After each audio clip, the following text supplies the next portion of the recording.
Shalom, saudara dan saudari yang terkasih dalam Tuhan kita Yesus Kristus. Marilah kita luangkan waktu beberapa menit untuk berkencan dengan Tuhan saat ini, agar dari hari ke hari kita semakin dekat dengan Tuhan, sehingga hidup kita semakin diberkati dan menjadi berkat. Pembacaan dari Injil Matius bab 5 ayat 14 dan 16. Kamu adalah terang dunia. Kota yang terletak di atas gunung tidak mungkin tersembunyi. Demikianlah hendaknya terangmu bercahaya di depan orang, supaya mereka melihat perbuatanmu yang baik dan memuliakan Bapamu yang di sorga. Demikianlah sabda Tuhan, terpujilah Kristus. Saudara dan saudari yang terkasih dalam Tuhan kita Yesus Kristus, ada banyak hiasan yang bisa menyala di dalam gelap, yang biasa disebut glow in the dark. Bentuknya ada bermacam-macam. Ada yang berbentuk bintang, bulan, boneka, bibir, hati, dan lain-lain. Hiasan ini akan bercahaya dan nampak begitu indah ketika berada di tempat yang gelap. Sebaliknya, keindahannya itu akan hilang jika berada di tempat yang terang. Saudara dan saudari yang terkasih dalam Tuhan kita Yesus Kristus, tentu kita sangat bersyukur dan beruntung ketika Tuhan Yesus menyebut kita sebagai terang dunia. Artinya kita memiliki fungsi yang sangat berarti. Menjadi terang tidak hanya dilihat dari seberapa besar energi cahaya yang kita miliki, tetapi juga seberapa gelap dan luas tempat yang kita sinari.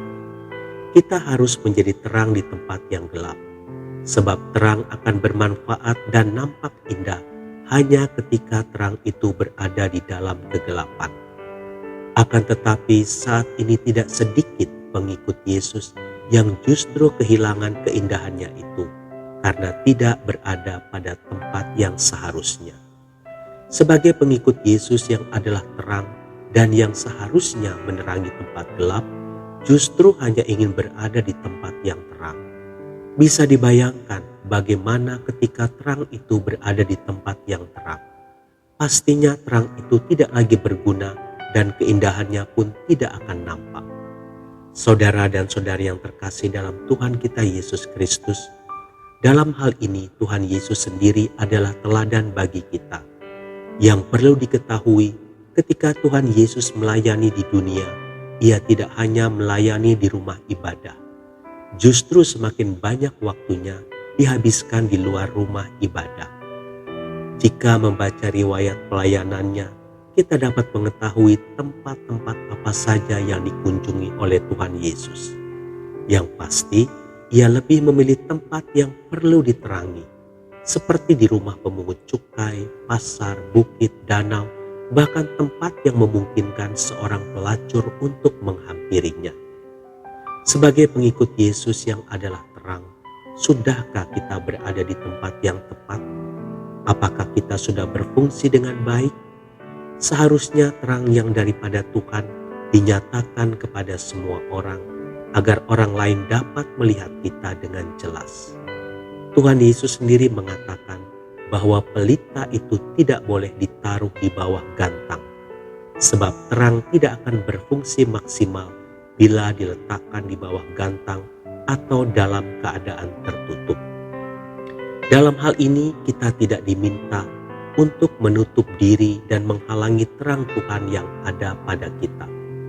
Sebaliknya, Tuhan menginginkan kita untuk bersinar keluar, memancarkan sinar kemuliaan-Nya di tengah dunia yang gelap ini.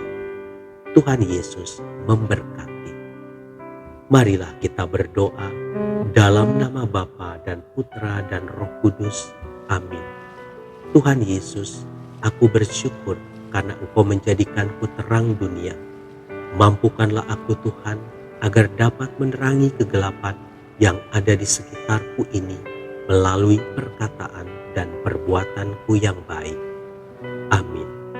Dalam nama Bapa dan Putra dan Roh Kudus. Amin.